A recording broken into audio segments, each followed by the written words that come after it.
The Wildcats of Kentucky are in Lubbock to face number 3 Texas Tech, who had a bit of a rough opening weekend against Oregon. Number 19 Oklahoma State in the bottom of the second, leading Wright State 1-0. Wright State with a good ball club up there in Dayton. Not just because my son goes there. They got a win over Ole Miss, splitting 2. We have a new pitcher to tell you about here in a sec. Southern Miss is at number 14 Mississippi State. Coach Lamonis getting things going down in the Dudy Noble. Pretty easily argued that it's the best ballpark in college baseball, and they've expanded it further to the point where there are lofts in left field.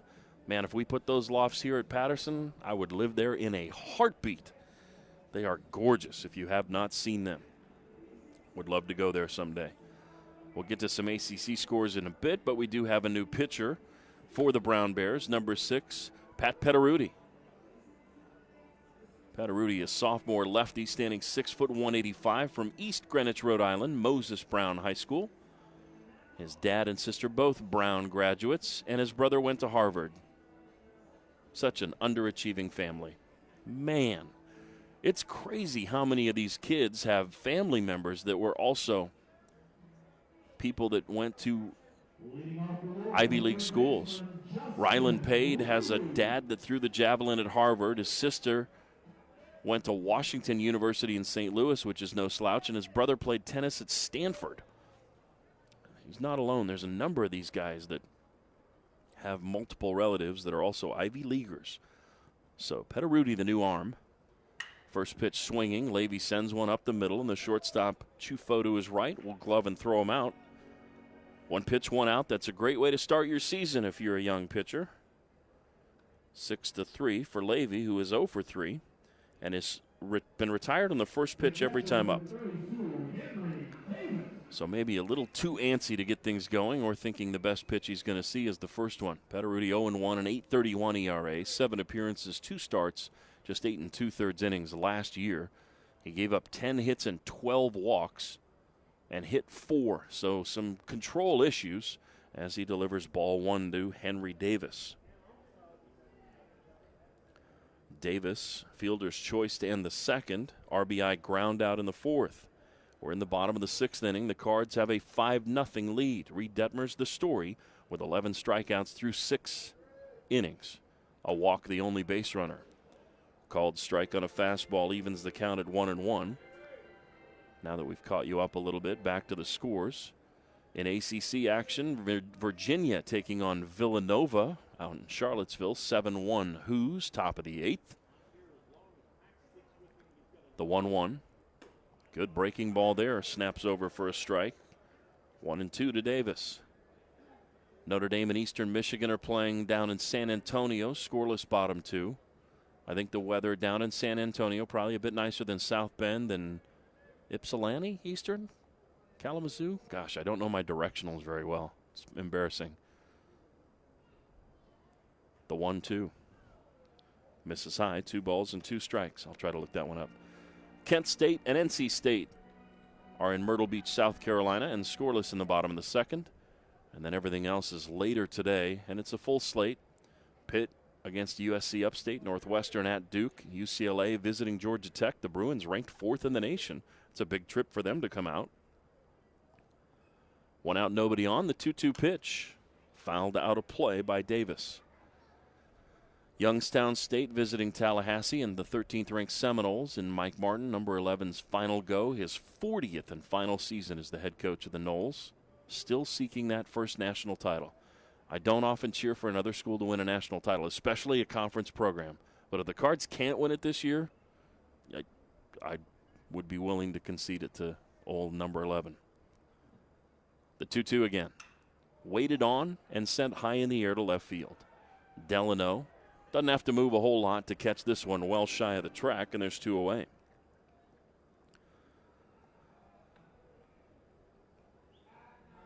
Villanova, Virginia actually will play a doubleheader, much like the Cards. Boston College visiting Bethune-Cookman down at Daytona Beach. Miami at number 5, Florida. Notre Dame will play 2 today. They'll have Incarnate Word this evening. Number 6, North Carolina, hosting USF until the weather snuck in. That's postponed, as is number 20, Wake Forest at Elon, and VMI at number 24, Clemson. Kicking the pitch to Lucas Dunn is a called strike, an 87-mile-an-hour fastball, 0-1. No wonder Cates is listening. He had some time in his hands.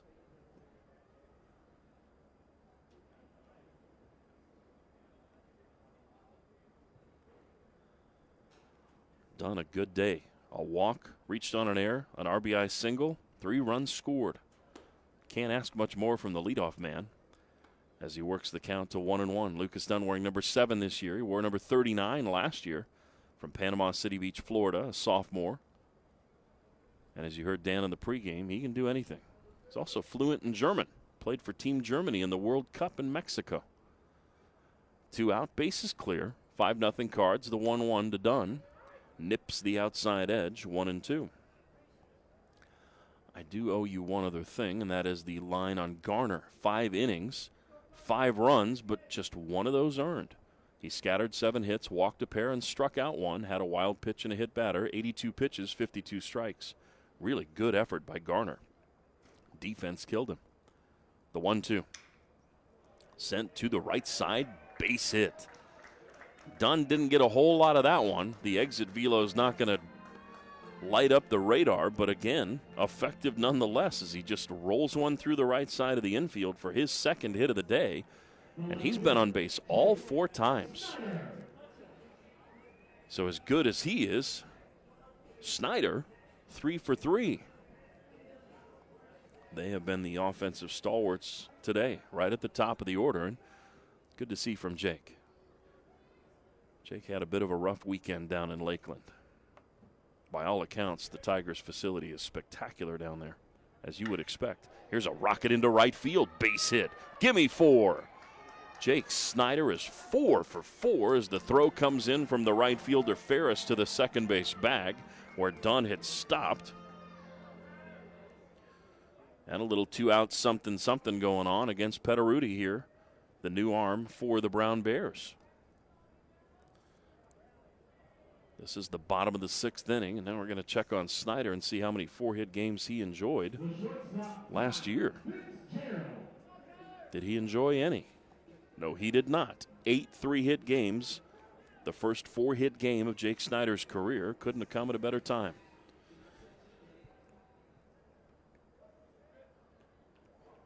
Louisville has 9 hits, all singles, as Fitzgerald is the batter with 2 on and 2 out. Trying to put a 2-out rally together here. A high strike on the outside, 0-1.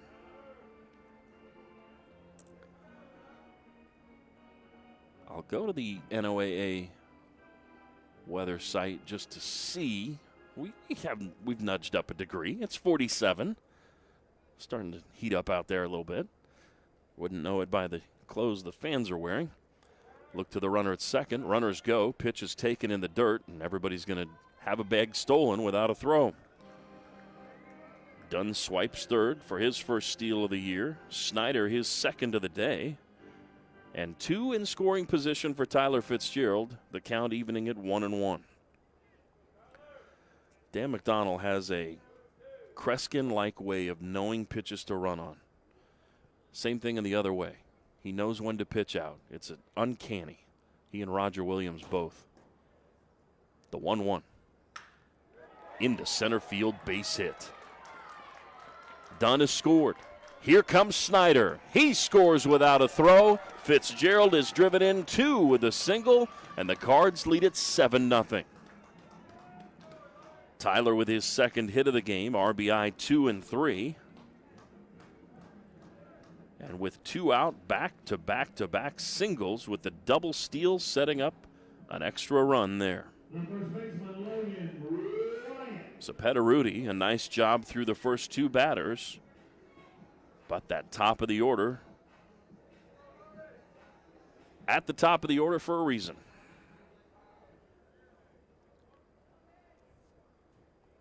So Fitzgerald now doubling his season RBI output with 6 as Logan Wyatt takes a high strike, 0-1. I'll tell you right now, Petteruti's going to live with that as a strike, 86 at the belt. He's going to give up some hits. And you better think about putting a little wrinkle in it if you're going to throw something to Wyatt here. Runner first 2 out. The 0-1, he tries the bender, but it's high. 1-1 the count. Logan has walked and singled, 1 for 2 on the day. The first team all-conference player from North Bullitt High School in Louisville. Wyatt with that back foot on the back line of the batter's box. The 1-1, breaking ball for a strike. 1-2 the count. Young man has his pretzel, a cup of cheese and a drink. $2 Fridays. Inflation, you know how it works. Runner at first base, 2 out. The 1-2 to Wyatt. Off-speed finishes high, 2-2. Logan leads the team in average and RBI coming in. And home runs, technically, and walks. But again, it's so early that the numbers don't really mean a ton. It's more the psychological effect. With 2 out, a runner at first, the 2-2 pitch to Wyatt. Looked like plate umpire Brandon Cooper flinched a little bit on that fastball away. But he determined it was out of the zone, and we have a full count. As much as we talked about Detmer's ability to stay away from a full count, this is only the second for a Cardinals batter. Well, make it the third. And I believe the 5th 3-ball count. Fitzgerald will take off with 2 out in the 3-2 pitch. It is sent into left field. Delano on the run. Snow cones it on the 3rd out of the inning, and the side is retired. But a nice little 2-out rally with back-to-back-to-back singles, punctuated by the 2-run single by Tyler Fitzgerald. Through 6, it's 7-0 Cards. You're listening to Louisville Cardinals baseball from Learfield IMG College. Got a northbound train now with the CSX engines. I think there might be, we have 3 different trains or just 2? Looks like 2 of the tracks are occupied. Busy nonetheless. Those trees in right field have really grown too. This park opened on April 15th, 2005 and has expanded. Those that joined us on Tuesday, the pro locker room is the new crown jewel of expansion as Oriente steps in. Hard luck today. He's hit the ball hard twice, really 3 times. He's 0 for 3 with a couple of double plays and a line out to center. Oriente swinging first pitch. He sends it in the air to right field where Ferris is camped. He makes the play. And again, an early swing for a Louisville Cardinal. Oriente is 0 for 4. I see stirrups on the right fielder Ferris, the left fielder Delano. And I think the catcher Phillips has them as well, but with the shin guards on, it's a little tough to tell. Michael Allman came over to talk about the fact that if this is a May game, we probably have some home runs hit by Brown, and he's exactly right. It might be 3 by now, but we've had 3 hit to the wall in left field, and the Cards have benefited from a little bit of a breeze pushing in and some good play. The 1-0. Bouncing ball left side from Cam Masterman. The third baseman gets in the way of the shortstop Chufo, who somehow acrobatically is able to make the throw. His little lack of communication there. So Masterman with a pinch hit opportunity. Just his second at bat of his career. He struck out on his first one.